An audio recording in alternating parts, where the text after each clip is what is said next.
ভাইয়ের সঙ্গে সম্পর্ক ছিন্নের বিষয়ে এবার মুখ খুললেন আমির খান। বলিউডের মিস্টার পারফেকশনিস্ট আমির খানের ব্যক্তিগত জীবন বরাবরই আলোচনার কেন্দ্রবিন্দু। বিশেষ করে ছোট ভাই ফয়সাল খানের সঙ্গে তার দীর্ঘদিনের দূরত্ব, ভুল বোঝাবুঝি এবং বিতর্ক সবকিছুই যেন এক রুদ্ধশ্বাস সিনেমার থেকেও বেশি নাটকীয়। তবে এবার সেই নীরবতা ভেঙে প্রথমবারের মতো সরাসরি নিজের অবস্থান জানালেন আমির। বললেন নিজের বেদনা, দীর্ঘদিনের ক্লান্তি এবং সম্পর্ক টিকিয়ে রাখার অসফল প্রচেষ্টার কথা। 2000 সালে মুক্তি পাওয়া মেলা সিনেমাকে কেন্দ্র করেই শুরু হয় দুই ভাইয়ের তিক্ততা। ছবিতে আমির নিজেই ফয়সালকে বড় পর্দায় সুযোগ দিয়েছিলেন, কিন্তু পরবর্তীতে ফয়সাল অভিযোগ করেন শুটিং চলাকালীন আমির তাকে খাইয়ে অচেতন করে রাখতেন এবং এর ফলে তিনি নিজের নিরাপত্তা নিয়ে শঙ্কিত ছিলেন। শুধু তাই নয়, একাধিক সাক্ষাৎকারে নাটকীয়ভাবে তিনি দাবি করেছেন তাকে পাগল সাজিয়ে পরিবার ঘরে আটকে রেখেছিল। তার ভাষ্য মতে একদিন 40 জন লোক বাড়িতে ঢুকে জোর করে ওষুধ খাইয়ে ফোন কেড়ে নেয়। তিনি পালিয়ে না গেলে হয়তো আজীবন বন্দী হয়েই থাকতে হতো।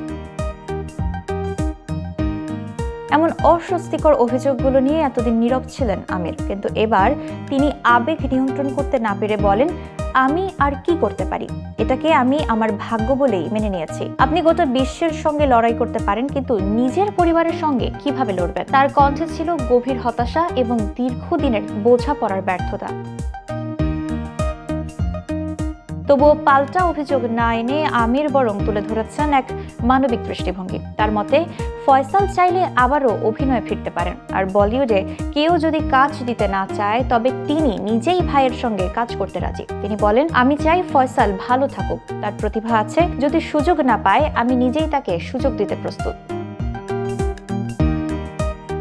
এই বক্তব্যে একদিকে যেমন স্পষ্ট হয়েছে দুই ভাইয়ের সম্পর্কের গভীর ভাঙন, অন্যদিকে ফুটে উঠেছে আমিরের সহনশীলতা এবং পরিবারের প্রতি নরম মনোভাব। বলিউডে বহু সময় রক্তের সম্পর্ককেও দূরত্ব তৈরি হয়েছে, কিন্তু এমন সংবেদনশীল খোলামেলা স্বীকারোক্তি খুব কমই পাওয়া যায়। আমিরের এই মন্তব্য নতুন করে আলোচনায় এনেছে তাদের দুই ভাইয়ের অস্থির অধ্যায়, যা হয়তো এখনো শেষ হয়নি।